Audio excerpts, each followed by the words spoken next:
If you minia, long live Ghana, man. Long live the baby, man. One time. So come go to Jenny Mumpire. So come for we are fire. I'm ready, but to you. Ghana, my dear, but to you. When me free Ghana, me man penny a wodi kanu your friend on Dr. Nkrumah. Me mini say na woni my dear na boy your mama. Asemba coupe bi na me nte ya eya me nwanwa. Here ono na je fan hu die. Ye na raya sasenie eya body de ma ye. Moja na no hwe gunya de to ho ma ye. Edru me ne wo to say ye be ye bi ato aso. Tie Ghana de be ye me ne wa. Ye me ne odi a. Na me ye me ne odi a. Wo so no bi anya bi o.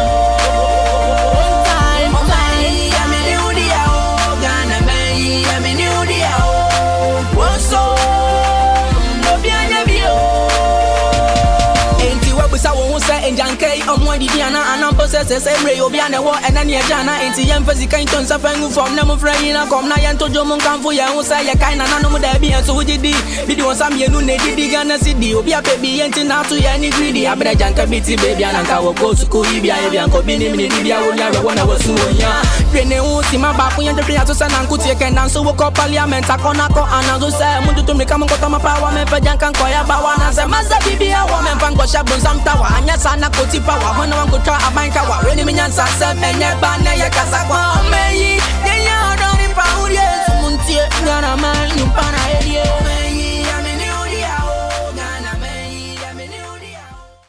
Hello and welcome to a special edition of Diaspora Weekly. I'll say that Wakanda 1 edition of Diaspora Weekly. My name is Jermaine Nkrumah and you're watching Diaspora Network Television.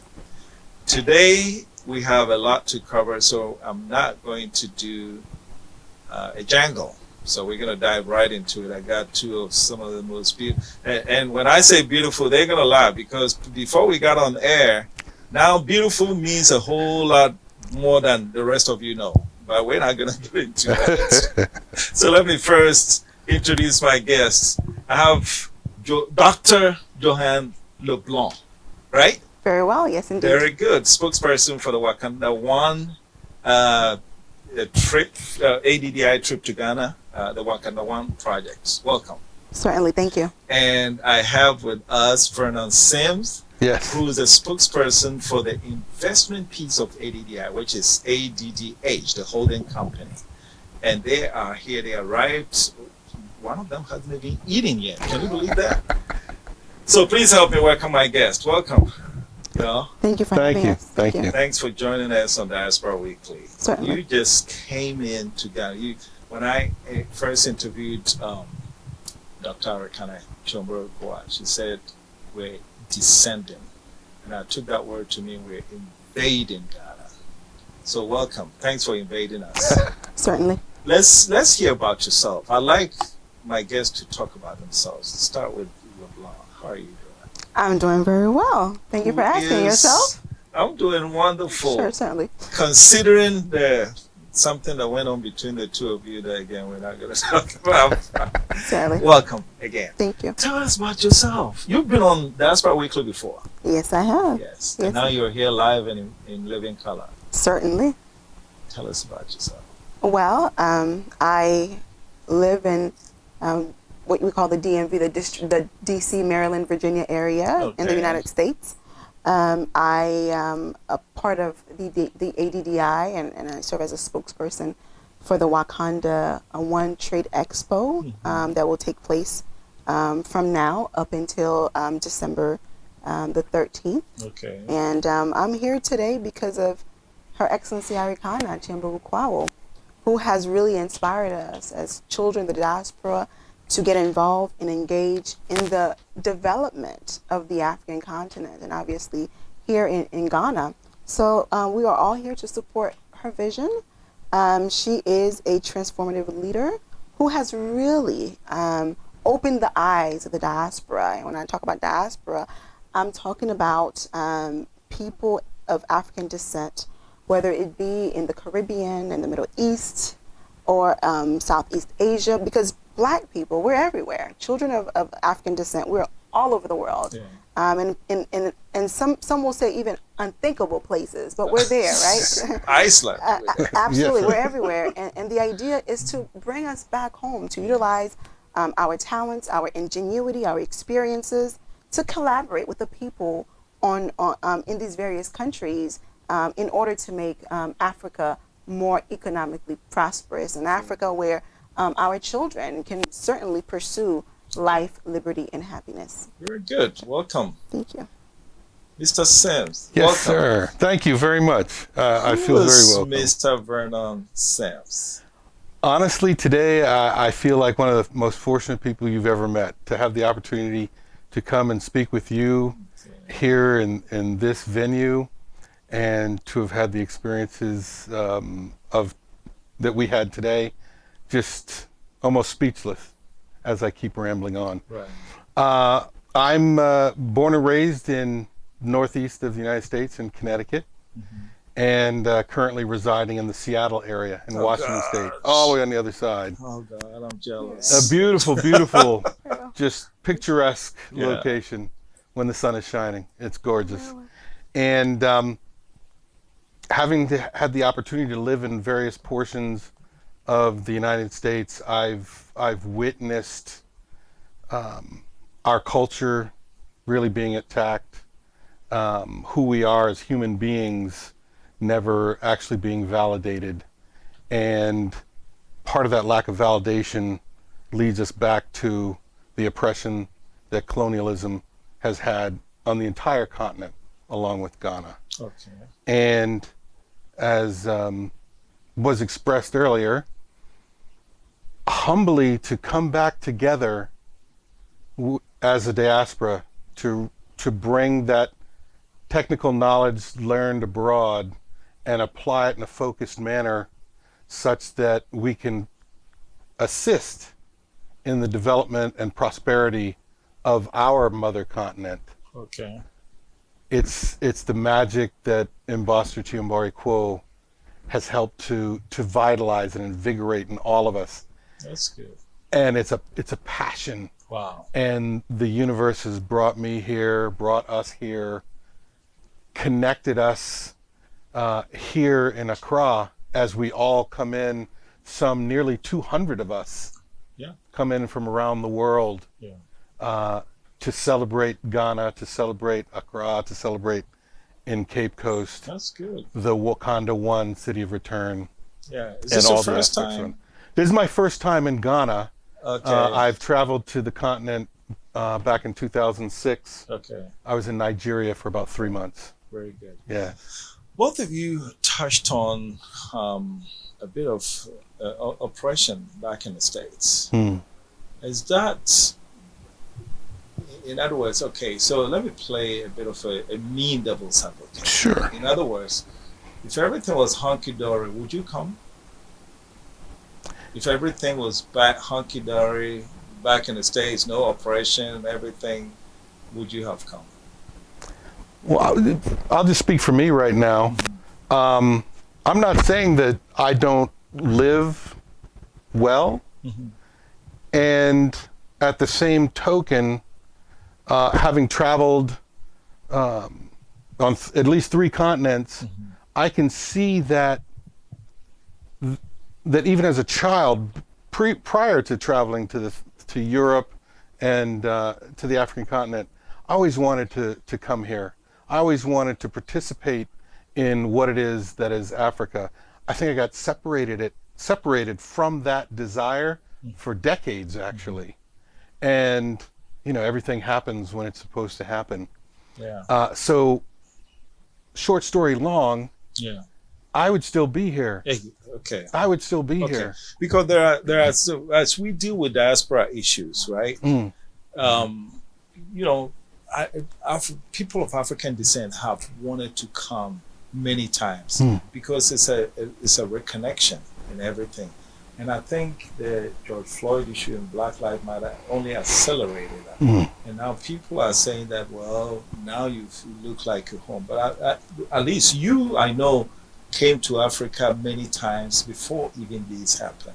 So I just wanted to give you the opportunity to really touch on that. That it's not as if you were being driven away. That's why you now see the need to come. No. You see, you get where I'm going with that. Certainly, I understand, and I agree with my colleague here.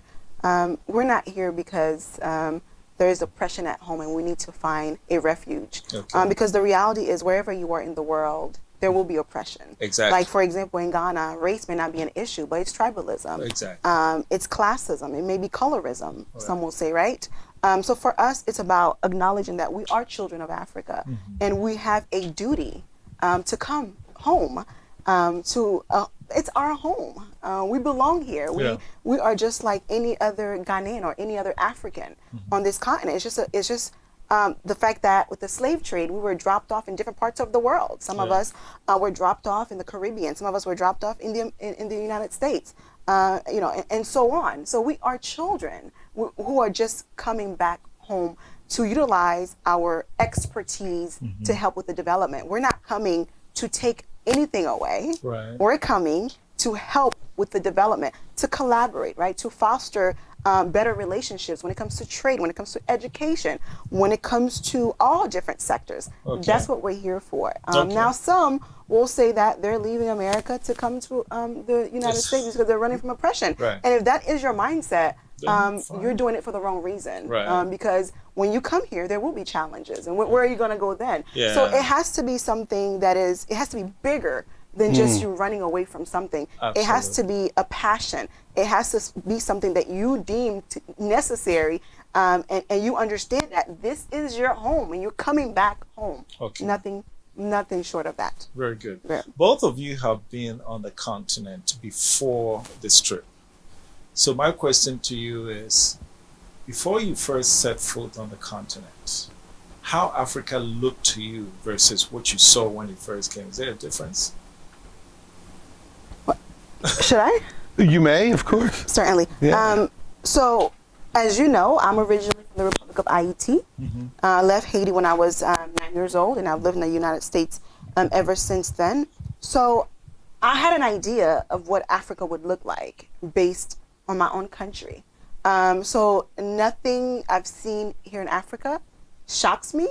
I'm really happy in the context of Ghana. I'm really happy with the development that I've seen, because the last time I was here was in 2016, and a lot has changed since. So For the good or for the bad? For the good. Okay. I think Ghana is heading in the right direction. Okay. I think and Ghana is leading the way in terms of democracy for the rest of the continent. You have a fairly stable government. The notion of coup is not an issue here in this country, which is great for investments. All right, because when you're an investor, the first thing you think about is there political stability in the country? Yeah. Two, is there a legal system in place in the event that litigation were to arise, that I know that I could get a fair judgment? And security, is security a threat?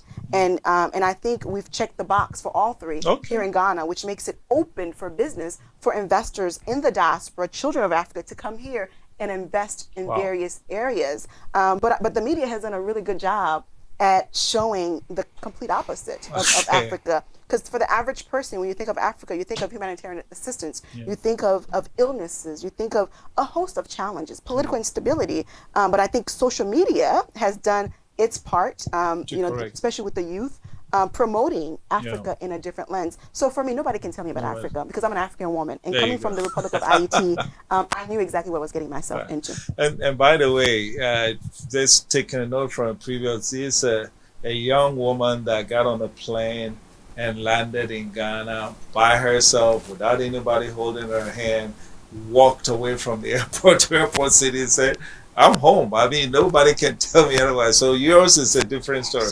But before you set foot on the continent, and when you came, the two pictures, how different were they? Was that the Africa that you saw in the pictures? Well, I came with the preconceived notion that the system, if you will, in the United States sets us up to believe. Right. It conditions us, as was mentioned earlier, to only see poverty, they call it the dark continent. It's all about scaring us away from the beauty of what the continent represents. Okay. And so I grew up in that microcosm, that filtered view of what Africa was about. Back in probably the early mid 70s or so, I remember there were a lot of public service announcements about Peace Corps, and that's really what got me interested in Africa. Right. Of course, at that point in time, they had said that you needed a college degree, and I wasn't even sure if I was going to make it through high school, to be quite honest with you. And so I shut it out of my mind, thinking that I'd never make it here. Right. And now, graduated high school, graduated from Howard University with my undergraduate degree, and graduated from University of Connecticut with my master's. And I'm finally here, back again. In 2006, I was in Nigeria and working on a couple of different projects that between an aircraft crashing with 12 of Nigeria's top generals and 10 of them passing away, and some of them we had just met with that morning, it was unfortunate that some things didn't work out for us there. Yeah, but what picture do you see today, though? I mean, is it... What I got, and thank you for getting me directed, what I got in 2006 was, and I'm getting goosebumps just thinking about it, the industriousness, the resiliency of a people representing an entire continent. Because, the only thing that Americans get, I was going to say whitewashed with, is Nigerian scams. Yeah. The early morning drive between cities, and people are hustling. People are working hard. Yeah. I could see people filling their roadside stands with new inventory. Right. Business, commerce. Yeah. Oh man, it gave me a whole new understanding of what it is to not be indoctrinated in a system that represses innovation and the ability to be spontaneous and be industrious. Okay, so what is Wakanda going to add to this? This one goes to you, spokesperson for Wakanda One. Certainly. I think what Wakanda is going to add to this is, first, as you know, is building a city where you will have hospitals, schools, churches, anything that you need in order to have a thriving city, right? And it will be the home of everyone, all right, where we can engage in trade and commerce, and educate our young people, make sure they have access to medical assistance, access to all sorts of resources, right? So I think we will be adding to Ghana's economy, making it even more thriving, more prosperous, and also a home that will be built, with the children of Africa in mind throughout the diaspora. So I think it is a phenomenal initiative, where we are really changing the status quo and transforming what Africa looks like when it comes to the diaspora and so forth. And I certainly hope that, because I just was listening today that the president had announced building or creating 1 million jobs. I don't see why Wakanda One is not part of that.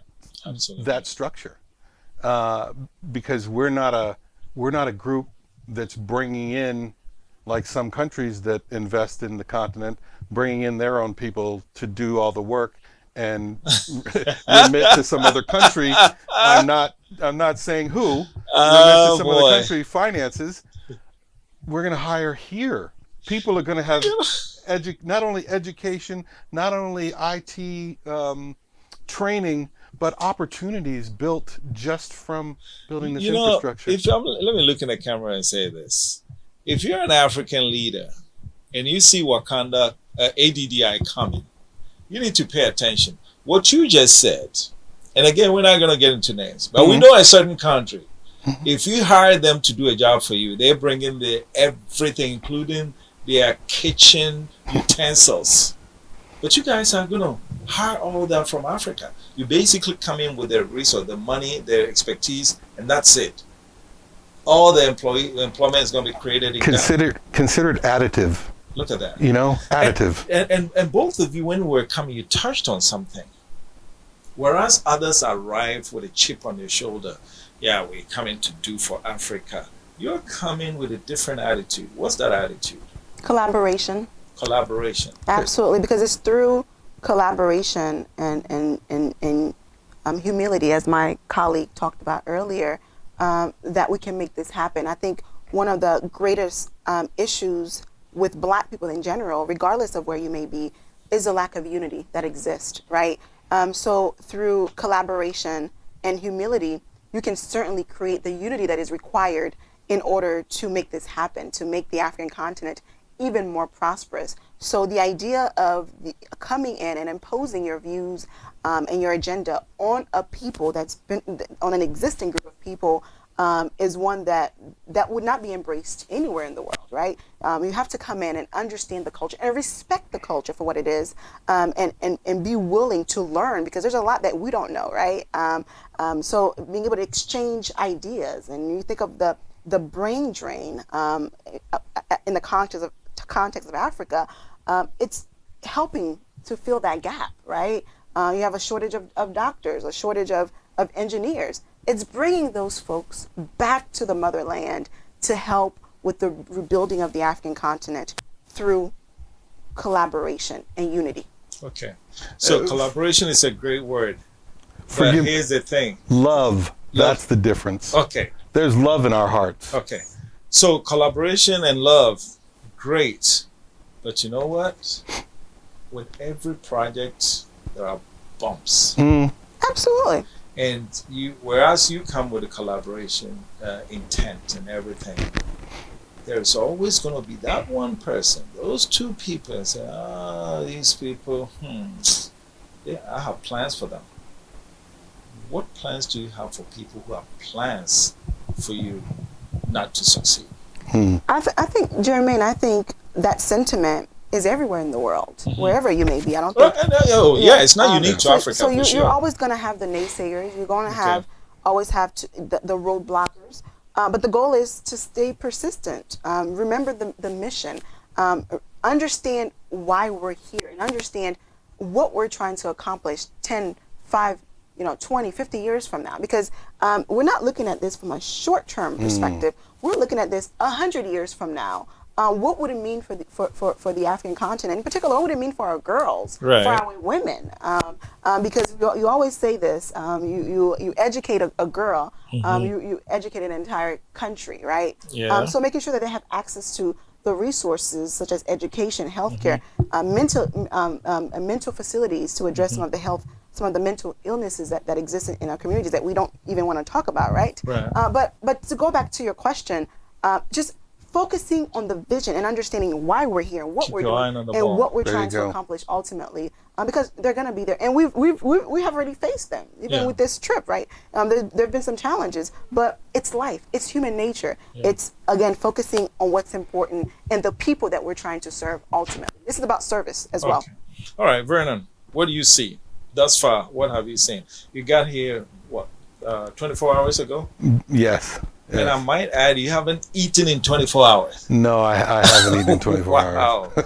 But you still have a smile on your face. Why? If I get to any country and I haven't eaten in 24 hours, be grumpy. I would not be this bubbly. Yeah, let me tell you, if I were back in the United States, I don't know. There's a feeling when I'm here that I repress by eating too much in the United States, rather than being present. I'm present right now. I'm present since I've been here, since I was on my path to get here, which 2 overnight flights from Seattle to Tampa, We'll talk. Let me tell you what. We're going to go on a quick break. When we come back, we're going to pick up how one of you just took a high jump and was in Ghana. One of you had to fly like 5 times. We'll get to that when we come back. This is Diaspora Weekly. and you're watching my guest from ADDI on the Wakanda One trip Expo going to happen in Cape Coast. We'll be right back. As the national regulator of the communications industry in Ghana, the National Communications Authority seeks to ensure an environment that is safe and fair for consumers and service providers. NCA grants licenses and authorizations for operation of communication systems and services, develops guidelines to streamline communication activities, establish and monitor quality of service indicators for operators and service providers. NCA is in 8 regions: Accra, Tamale, Takoradi, Kumasi, Ho, Koforidua, Sunyani, and Bolgatanga. Do you have unresolved complaints with the service providers? Contact us on 0800110662, 0307011419 between the hours of 8 o'clock a.m. and 5 o'clock p.m. from Monday to Friday, or visit our website at www.nca.org.gh and follow the procedure for filing a complaint or submitting enquiry. National Communications Authority, communications for development.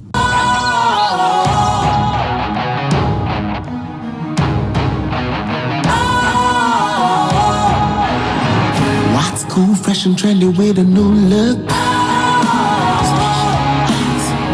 Makes you feel real good, that refreshing vibe.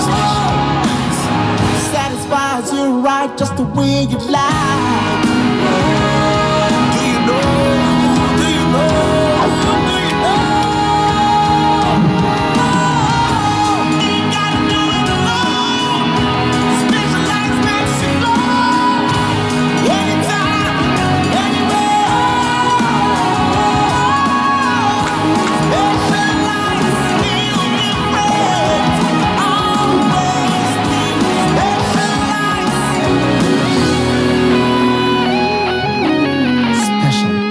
Natural mineral water. Feel different. Think special. This advertisement has been vetted and approved by the FDA. Okay, welcome back. This is Diaspora Weekly. My name is Jermaine Nkrumah, and I'm delighted to be joined by Vernon Sims and Johan LeBlanc. And you know what? If you look at the spelling of her name, how do people pronounce her name? They pronounce it different ways, depending where they're from in the world. But LeBlanc. LeBlanc. Hey, LeBlanc. LeBlanc. LeBlanc. Yes, indeed. Okay. Well, welcome back. Before we left, we picked up from Vernon. You haven't eaten, you're still bubbly. Not only that, you flew how many times to get here? 1, 2, 3, at least 4. Wow. At least 4. So tell me why did you guys sign on this trip? I know both of you have been here on your own before. Yes. Why was it important to come on this particular Wakanda One trip? For me, it really boils down to beginning with Her Excellency, Ambassador Chiambari Quo.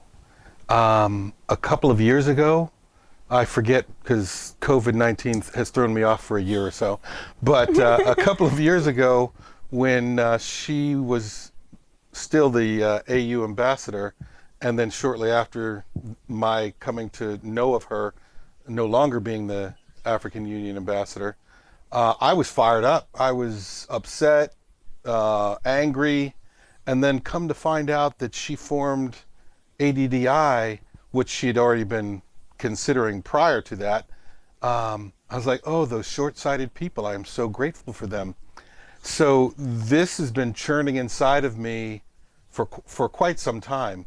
And I'm on LinkedIn. I've had a quote of hers on LinkedIn, my LinkedIn picture, for like 2 years now. Same thing on Facebook. I started a Facebook group called Rethink Africa. And part of it has to do with going back to what you were saying about my perception of Africa. I show pictures of cities. I call it the Discovering Cities of Africa series. Pictures, beach sea pictures, all these things that I know that the people I grew up with have absolutely no concept of with respect to what's available on the continent of Africa. Pictures of fruits and fruit stands, different colors of peppers and different vegetables, just the bounty of Africa. I call that the Bounty of Africa series. Just trying to bring awareness that there's so much more to the African continent than what was represented in the systemic representation of, oh, we're a wealthy country, you should send to needy children in Africa, when really all that does is support the repression of the entire continent by having that framework of thought that that's all that's available there. And it remains that what's all available there because no one is empowering economic activity, let alone international activity, but intracontinental right. Economic activity. So, well, it's passion. The passion is what's driving this, but there are some, though, amongst us, both Africans who were born in the continent that now live in the diaspora, and even Africans who were born in the diaspora. When we look back on the continent, it's like we get very passionate about the corruption, the lack of amenities, the roads and everything, and we are like, oh, fix the road before we come, fix this before we come, do this before we come, otherwise we won't come. And for decades, with that kind of attitude, those things are still not fixed. But the message is different here. Who's going to fix it for you? And so Wakanda One has a different response to those in the diaspora say, do A, B, C, D before we come. What is Wakanda One ADDI saying to those people? Africa's problems require Africa's solutions. So instead of complaining about the lack thereof, instead of complaining about the challenges, yes, they exist. We all know they exist, right? And everybody criticizes African governments, but the ADDI is not in the business of doing that. There are enough people who are doing that. And so for us, we're focusing more on solutions versus the problems at hand. It is important, yes, the roads may need to be fixed. This is why we're coming in with our ingenuity, right? And work with people on the ground to fix the road. So we're here to help and not to focus on the problems. Again, there are enough people criticizing governments and criticizing some of the development challenges. We're not here for that. We're here to help and to provide a solution to some of those problems as African children coming home to fix our home, to help fix our home and our challenges. Okay. You bring in a lot of resources. Where does mindset education fit into this? Mindset education. Because, let me tell you this, you can put $100 trillion on the continent. But with the current mindset, that money would like pour water into a basket. Is mindset important? Is mindset an important piece of the ADDI approach to Africa? I would like to answer part of it, and then I'll let my colleague further elaborate. Her Excellency Arikana Chimba has a gift, and that gift is to galvanize and unite people. So I think she is the person to lead and to help change that mindset. Because when I tell you this, we're in the middle of a global health crisis, but yet we're able to bring over 200 people in the middle of a pandemic to come to Africa to learn about investment opportunities and to help with the rebuilding of this great continent. She has shifted the mindset of so many different people, right? She is a natural treasure. And sorry for the interjection. Sir. At no point did it cross any of your mind that, oh my God, traveling, Omicron and COVID, did it ever cross your mind? Absolutely not, because I do believe in taking the necessary measures, following CDC protocols, but that was not going to stop me from coming to the African continent. In fact, it's even more dangerous in the United States, if you ask me. We are leading in death and infection rates. So I think I'm a bit safer here with you all than I will be back home. But in terms of that mindset, it's having someone like Her Excellency to really unite us, to really help us to understand what is happening on the continent and how can we be a part of the development. And she has done a phenomenal job, and she's continuing to change the mindset of people in the diaspora to come back home, to engage in various activities. So you need to instill hope in people to change that mindset, and that she has done a phenomenal job. We are so grateful for her, because some people who are here today, but for someone like Her Excellency, they would have never come on this trip. She's the one driving this. And you talk about education. Education is a critical component. We must decolonize our mindset in terms of how do we view our brothers and sisters wherever you might be in the world, whether you're in Haiti, in Brazil, in Colombia, or on the African continent, in Southeast Asia, in the Middle East. How do we view each other? Because education is more than just earning a PhD or an undergraduate degree or a master's degree. It's so much more than that, because you can be educated and still be a fool, right? Or still not understand some of the intricacies when it comes to race issues around race and so forth. So the education and understanding that we are all the same, regardless, and we are all facing the same threats. And if we come together, if we unite, we can actually come up with the solutions and make the world a more equitable place for all of us to live in. Vernon, Well we're said. still on the mindset thing. Sure. Johanna talks eloquently and passionately about Her Excellency Dr. Kanachi Kwao, but some will say, shouldn't the government be the one doing this? Shouldn't African Union be doing this? The African Union Commission Chair, Musa Faki, I don't know how familiar you are with the AU, but it seemed to me those are the people paid to do this. Why is she the one doing this? I'm not sure that I actually want to step in and address that situation. However, there are fixed mindsets that aren't necessarily open to this type of development. There could be a lot of talk, but nothing really ever getting done. And then there's a growth mindset, that additive aspect that is our intention, that we are choosing to pay attention to. If that makes sense. Right. Yeah. And whether it's roads and infrastructure, because we've got a crackerjack team of engineers, civil, electrical, and architects that have volunteered their time, at least over the last almost 2 years, of coming together from around the world, and the leader of that group choosing who's participating that brings the right skills so that we can be additive and create what is needed in terms of infrastructure. So it's that growth mindset that gets to be applied, regardless of what governments need to pay attention to in terms of what it is that they're out to fulfill and for whom they're out to fulfill that dictate, if you will.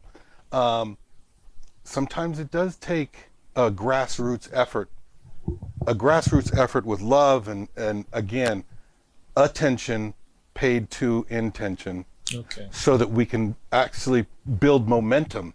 And from momentum, a growth mindset can be distributed or disseminated much and far more easily than trying to just break in and like you said, waste the money right down the drain. Let's build momentum first. Let's create a attention to civic responsibility. It all needs to kind of roll in together to progressively create that atmosphere that's enabling that additive progress that we'd like to, that is our intention. When I interviewed Her Excellency prior to your coming, she made a statement. She said, "To whom much is given, we all know that Much is required." Great. Certainly. What message do you have to our brothers and sisters who are living it up in the diaspora, but who are Africans, but who have turned a blind eye to the African struggle? That is a very good question, Jermaine.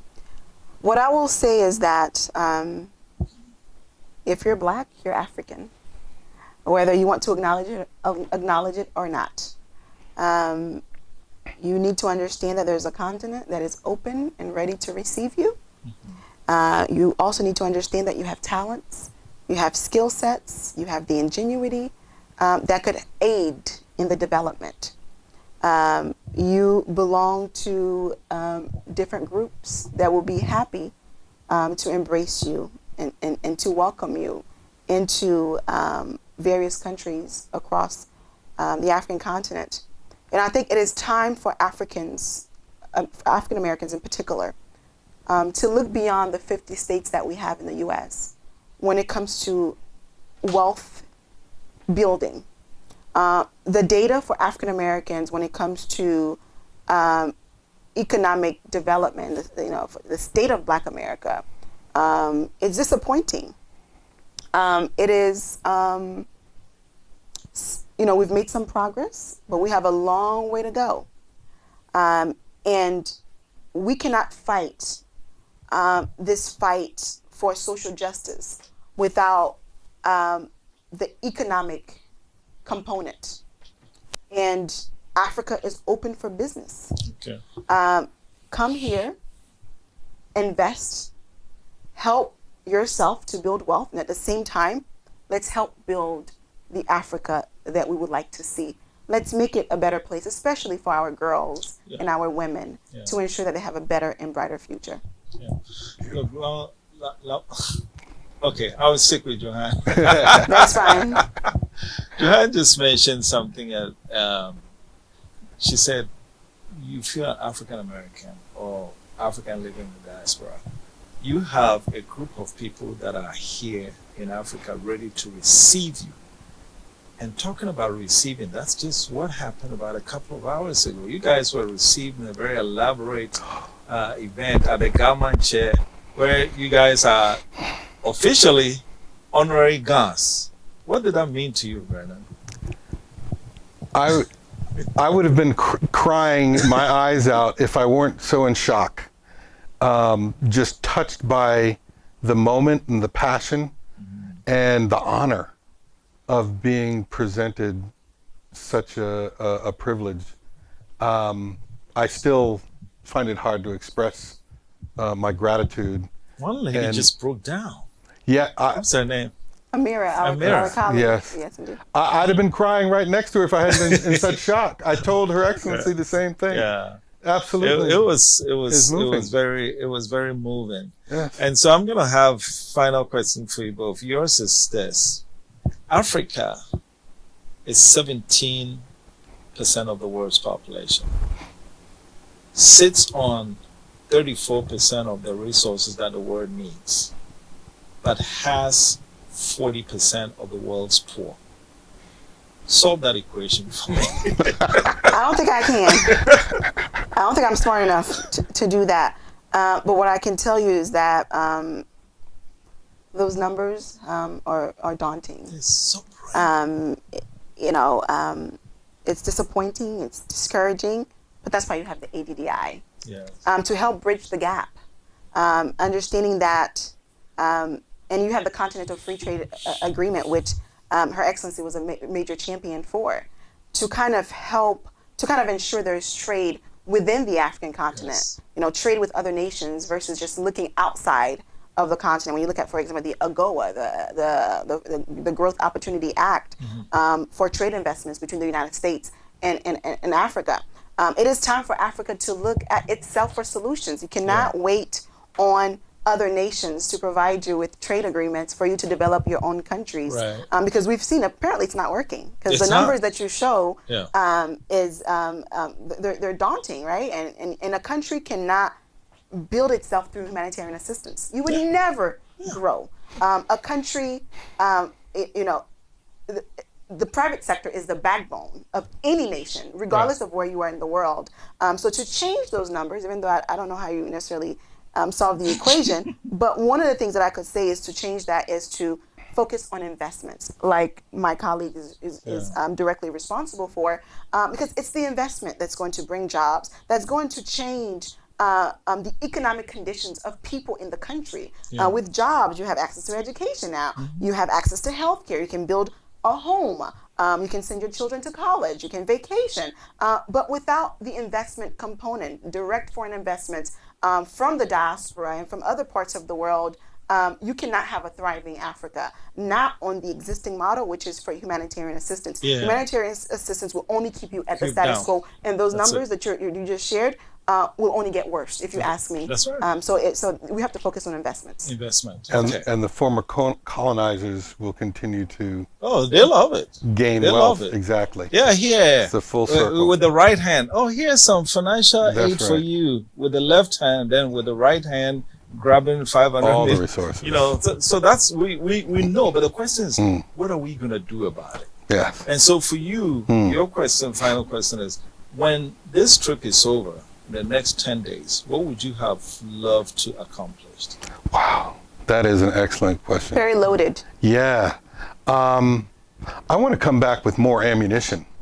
I already have so much, and I've only been here 24 hours. I want to come back to share with fellow diasporans and those that are friend and maybe indifferent to Africa and the diaspora, and share with them the joy, the love, the acceptance that we experienced here, and what we're adding to, humbly adding to, in terms of resources, in terms of innovation, in terms of a future that up until this point, the building of industry has been denied since the 1860s. From poultry to auto parts, it doesn't exist here. The opportunity to change the business model that was left implanted from the colonizers is to create industry. ADDI and the investment clubs, for which I am a spokesperson for, we have such wonderful sector leaders that are in the core group with ADDI and ADDH. Those investment clubs are seeking to bring in talent from other places, help the African diaspora here to build industry. That's part of our mandate. That's part of what we're about. Okay. And growing market penetration for those industries here in the country and externally within the continent, so that other opportunities can evolve rather than the business model that was left behind, if that is speaking clearly enough. So now, in ending, please look in that camera and convince your friends in Seattle why they should come on the next trip. Oh my God. You should most definitely come on the next trip. My mom, 90 years old, she's still upset because she waited too long to try to come along. I didn't even have to sell her on it. Yeah. She could just feel it embodied in who I was becoming and who I am, just the opportunity to be here. Let me tell you something, my fellow Seattleites and Americans. There is nothing that you could do greater than to participate in the additive nature of what ADDI and our friends from the diaspora here in Ghana are creating. It's waiting here for you to participate in. Bring your love, bring your industriousness, and bring a growth mindset. Very good. Joanne? Hello, my Washingtonians. I bring you greetings from Accra, the capital of Ghana. And I would implore you to come to the Republic of Ghana to engage in, obviously, commerce and investments.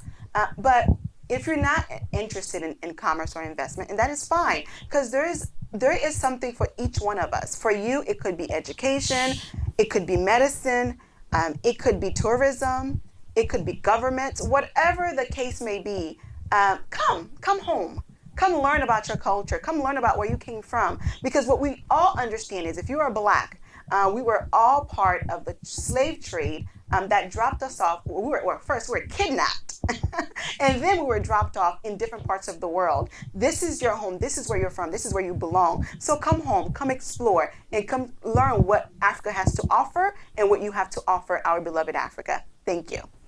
And on behalf of Diaspora Network Television, and on behalf of a grateful country and a grateful continent, those of us who have always believed that for Africa to move to the next level, it will take every single one of us, those living on the continent as well as those also living outside the continent. The numbers are this: 1.3 billion on the continent and 210 million outside the continent. So globally, we're about 1.5 billion, which is roughly, I don't know what the proportion of what the world population is. 19% of the world Yes. population. And so we have, there's nothing that other people have that we don't have. Brains, check. Money, check. Ingenuity, check. What is our excuse? To whom much is given, much is expected of. If you live in the life in United States, Canada, Germany, Brazil, great. You sweat, you wipe some tears to make your money. Nobody's faulting you up for that. But when you look back on that continent, your kinfolks are waiting.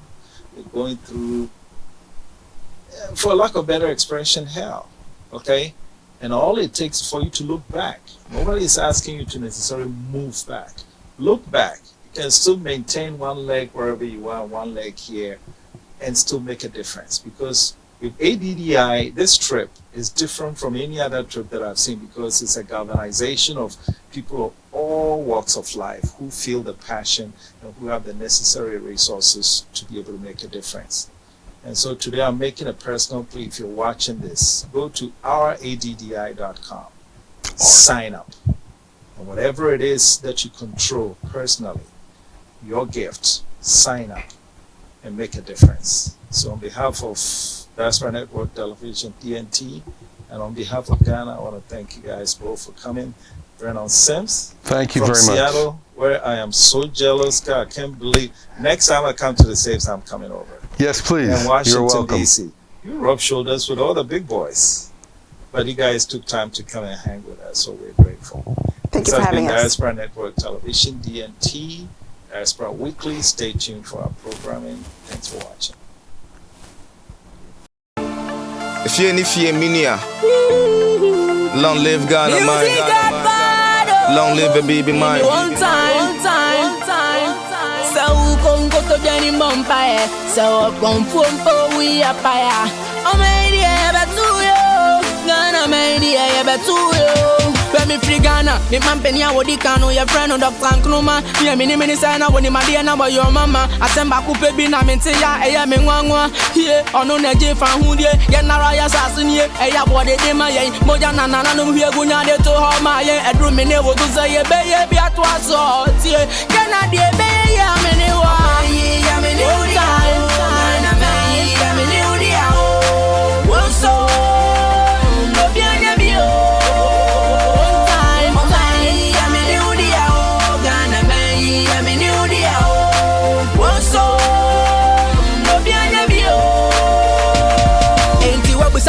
Enjankei omwa di diana anam process every obiane wo enani ejana enti yemfezi kan ton safangu from na mo frayina kom na yento jomo kanfo ye hu say ye kai na no mo da bi enso wujidi bi di won sam ye nu ne di Ghana city obi apebi yenti na to ye ni greedy abra janka biti baby ananka wo ko su ko ibia ye bianko bi ni mi bia wo ya wo na wo su onya rene hu si ma ba ko yente pria to sana nkuti ye kan so wo ko parliament akona ko anazo say mundu to me kam ko to ma power me fa janka ko ya ba wana say maza bibia wo me fa ngo shabun samta wa anya sana koti power when I go try a bank wa when me nyansa se menye ba na ye kasa kwa meyi ye ya don pa uri so muntie ngana man you pana ye